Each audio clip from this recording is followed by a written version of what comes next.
9 years.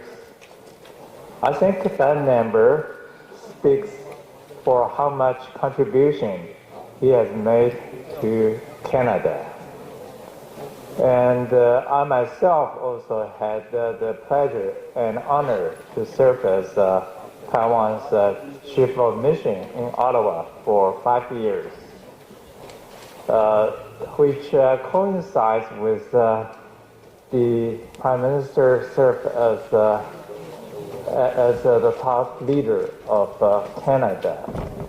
So over that period of time, we have worked out a lot of progress for our bilateral relations. Allow me to outline some of them. I remember back in 2007, we worked with the then Foreign Minister, Maxime Bernier, and he has announced that Canada will be behind Taiwan to support our observership with the World Health Organization. And later, in November of 2010, we worked with the then Immigration Minister, Jason Kenney. So Canada made an announcement to grant the visa waiver status to the visitors from Taiwan. Since then, we have doubled the number of visitors from Taiwan to Canada. I think it definitely helps a great deal with the trade and investment between our two countries. And currently, more than 150,000 of Taiwanese benefited from this visa waiver program. Also, the same year, 2010, we also worked with the then Foreign Minister, John Baird, and on the Working Holiday Program. So thousands of Taiwanese young people had the honor and opportunity to work and travel in Canada to know more about that beautiful country. And also during that period of time, we also with the Treasury Board on the negotiation of avoidance of double taxation agreement, which was finally signed 3 years ago. But all the groundwork were prepared when Mr. was serving as the Prime Minister. I think it is safe to say that during his service as the Prime Minister, that was the best time of our bilateral relations, our rep office back in 1991. And I think we are so happy that Prime Minister Harper will be able to visit us in Taiwan to take a look at the people and the beauty of this country. Please give a big hand to the Prime Minister, Stephen Harper.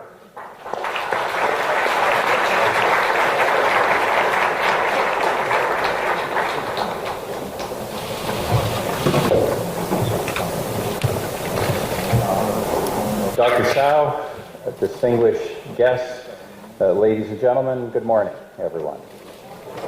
First of all, my thanks to Dr. Lee for that very kind introduction. It's great to see Dr. Lee again here after so many years. We met many times in Canada. Also, I'll just add that contrary to what was said at the beginning by your chairman, I welcome the weather here. I've just come from Canada where the snowing has started. So it's delightful to be here at the Yushan Forum.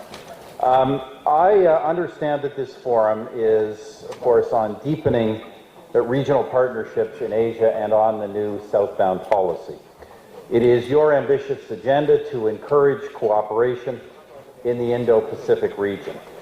Now, when I say that the initiative is ambitious, I note first the scope of the initiative. It is cooperation in areas as diverse as agriculture, public health, industrial supply chains, human resource development, innovation, e-commerce, tourism, and infrastructure. I also note the geographic range of this policy, encompassing some 18 countries. Now, of course, Canada is not among these. No one has ever defined Canada as a southern country. but Canada does have its own ambitious agenda in terms of reaching out to the Indo-Pacific region. When I was Prime Minister, the Government of Canada concluded negotiations for the Trans-Pacific Partnership, which our successors, after some hesitation, have finally agreed to implement. It has given Canada free trade access to various countries of this region, including Japan, Australia, Malaysia, Singapore, New Zealand, Vietnam, and Brunei. And of course, I'm hopeful that future governments of Canada will continue to expand our free trade and our other relations with this region of the world, with, frankly, particular emphasis on getting our badly damaged relationship with India back on track. Now, of course, I am no longer Prime Minister. I'm here today in a couple of other roles. I'm chairman of my own global business consultancy, Harper & Associates. I'm also chairman of the IDU, which is the Global Alliance of center-right political parties. It includes some 80 political parties around the world, including a member party here. My observations in those two roles have led me to write a book, which has been out for exactly a year, and that is what I'd like to spend a few minutes talking about here today. The book is not a memoir, but rather it is an analysis and a diagnosis of what has been happening in the world of politics over the past couple of years, particularly in the Western democratic world, but I think some things that should be noted by people all over the world. The book is entitled Right Here, Right Now, Politics and Leadership in the Age of Disruption. Now, I use the word disruption in the subtitle intentionally. Many people hear disruption and they believe that it's just a synonym for change. They believe that the terms are interchangeable. They are not. Change is ongoing. Some change is a normal part of the course of life. Disruption is much more methodical and extreme, the methodical and extreme cousin of change, I call it. Disruption is strategic and considered. It is a focused and determined effort to displace and replace a status quo of some kind. We hear the term most frequently used today to describe modern technology and in particular its effect on business. But disruption is everywhere, and today its scope, its scale, and its speed are unprecedented. Whole industries are coming and going. New technologies are remaking jobs in communities. Cultural norms are shifting in ways that appear almost random. Seemingly no institution or aspect of traditional life is immune. And as an inevitable consequence of all this, just as surely as night follows day, all of this disruption is being felt in the political arena in many countries. In fact, in the past 3 years, most major Western democracies, the countries that until recently we thought of as the most stable in the world, have been undergoing remarkable political disruption.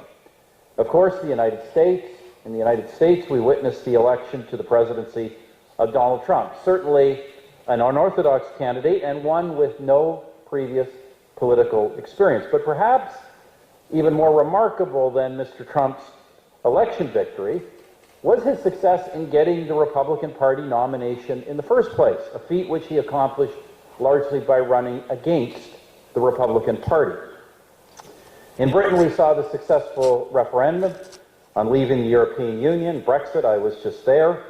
The British government has been bogged down with implementation of this for over 3 years now. But as risky as Brexit is, the far greater risk to the United Kingdom is the leader of the opposition, Jeremy Corbyn. Once again, another unorthodox, unconventional, and frankly, as extreme a person as anyone in Western democratic politics today, but who, should Boris Johnson fail to deliver Brexit, could well be the next Prime Minister of the United Kingdom.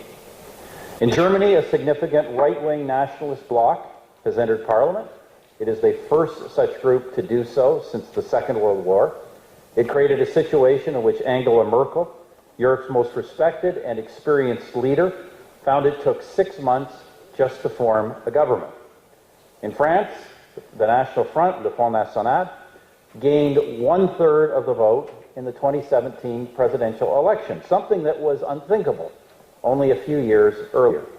It was ultimately stopped by Emmanuel Macron and his new party, En Marche.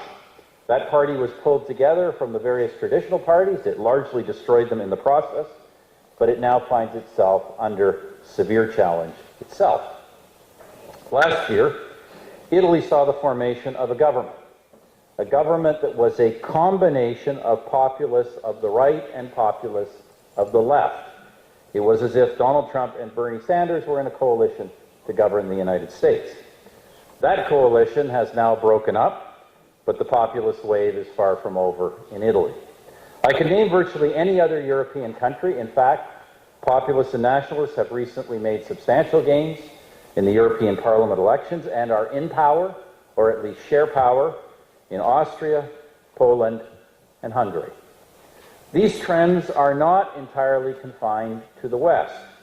President Duterte in the Philippines is certainly an Asian example of an unconventional and populist leader. But the biggest shocks have certainly been in Western countries, and my book attempts to answer the question, why? Why are these things happening? And I believe they are happening for two reasons. First, because of the technological innovation we are experiencing. That is, because of technological disruption, there are now new and unpredictable ways of expressing and organizing political dissent outside of established structures and outside of established channels of communication. But second, and this is really critical, it is not just about technology. The fact is that there is profound political dissatisfaction in many Western countries. And that is a consequence of the era that we are living in, the era of globalization, the post-Cold War period. From the late 1980s forward, this period has had tremendous impacts on the lives of people everywhere. The good news, the very good news, is that something like 1 billion people around the world have been pulled out of poverty and into something resembling a middle-class standard of living. In fact, in terms of the alleviation of poverty, the era of globalization is the most successful period in human history by far, by country miles. But that is mainly in the developing world, mainly Asia, and mainly among some of the countries that are represented in the new southbound policy. The bad news is that in many Western countries, not so much, by the way, in Canada or Australia or New Zealand, which are all outliers, but in most Western countries, standards of living have been falling or stagnant or falling for much of the middle and working class population. Good, stable jobs, benefit packages, and pension plans have been increasingly replaced with temporary work, the gig economy, and ongoing uncertainty. Some trade relations have become brutally imbalanced. Jobs in traditional sectors, especially manufacturing, have been lost by the millions, by the tens of millions if you add them up across the West. And they have often been replaced by few, if any, new opportunities for those people. Wages for the working class have fallen as low-skilled immigration has accelerated. Social security systems for ordinary people become more insecure as incomes at the top have grown by leaps and bounds. And those very high incomes have grown as people who are not getting ahead watch as wealthy banks and many major corporations got bailed out by governments during the global financial crisis. So, if you take the big picture, the way I just laid it out, is it really surprising that there is political upheaval in most Western countries? Indeed, the more I've looked at these big political surprises of the last few years, the less I think they should have been surprises at all. And so what we are seeing is the basic policy assumptions of the era of globalization in the West. Free markets, freer trade, freer immigration, come under increasing political attack. But it is more than just a few election results. I put it like this. I believe that in many Western countries there is a widening chasm between the perspectives of establishment institutions of all kinds, corporations, banks, bureaucracies, academia, media, entertainment elites, and those who do not identify with such institutions. It's a split between those whose economic interests are global and those whose interests are local. It's a split between those whose lives cross borders, figuratively and literally, and those who live within them. It is between those whose identities are international and multicultural, and those whose identities are national and traditional. And most of all, it is a split between those who are getting ahead and those who can see that they are not. And as a consequence of this growing division, I believe that if you look at what is happening in many Western countries, what you will observe is that politics is realigning. And you are getting, instead of a traditional left-right spectrum, you are actually getting, in many cases, two cross-cutting political spectra. One, an old left-right market versus government, and another defined, for lack of a better term, or better terms, versus elites. Hence we see the growing political fragmentation in many Western countries, and particularly in proportional representation systems, the increasing inability to form stable governments at all. As I said, this trend towards the populist elitist divide has been increasing in virtually every Western country since 2016. I have been talking about it for the past couple of years. I've been talking in particular to business about how it should protect itself from this volatility. However, most of my book is focused on how to address this development politically.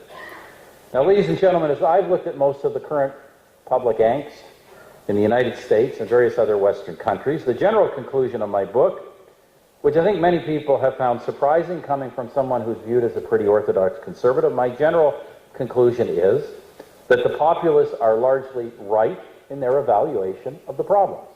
Solutions are another matter. I'll come to that. But they are largely right when I focus on four specific sets of problems that these new unconventional politicians and parties tend to focus on: markets, trade, globalism, and immigration.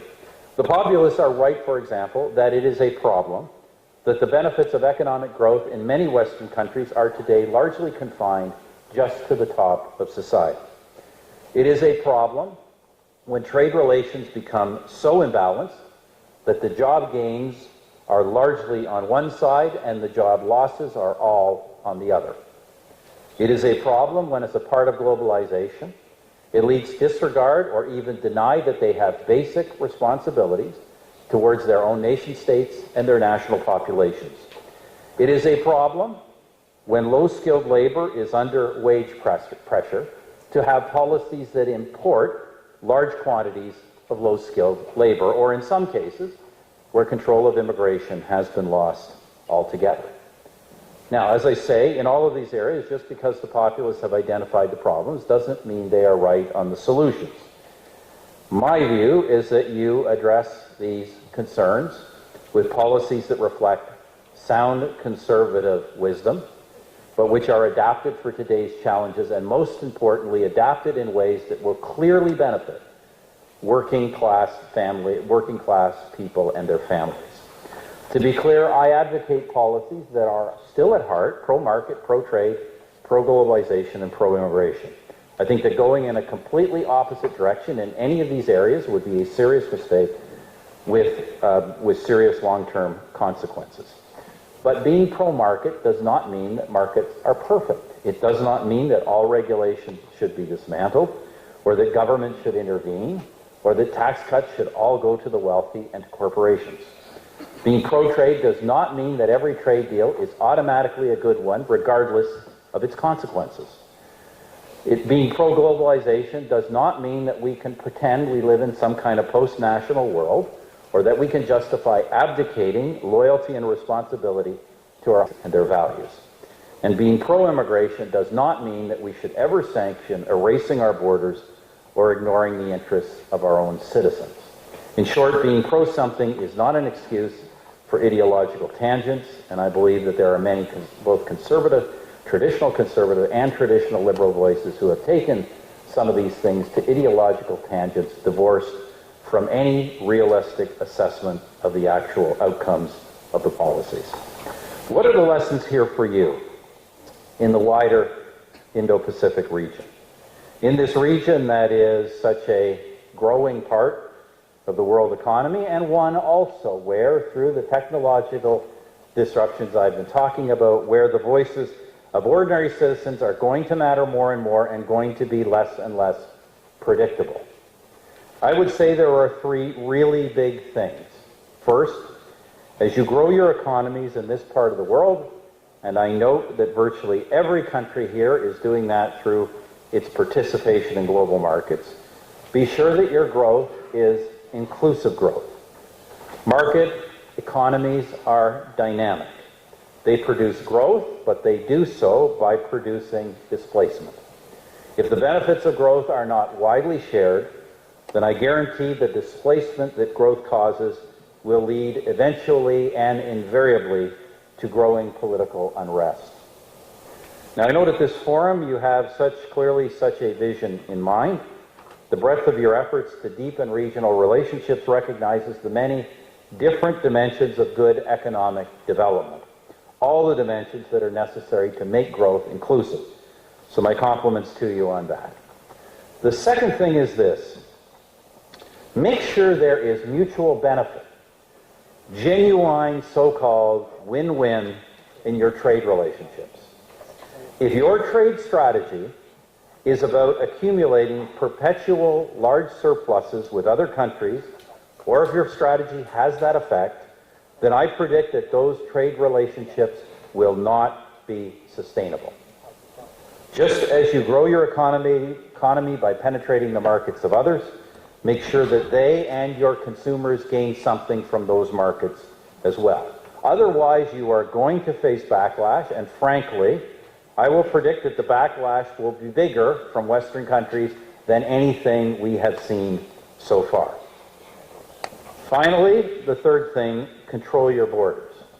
Now, I am a big believer in good immigration policy, and I know was already talked about today the steps that have been taken here to encourage human interaction and flow across borders, but control those borders.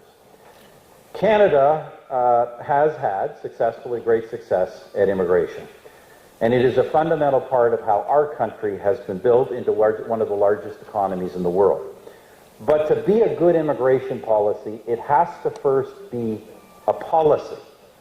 It must be a considered direction to admit immigrants in ways that benefit both them and native-born citizens.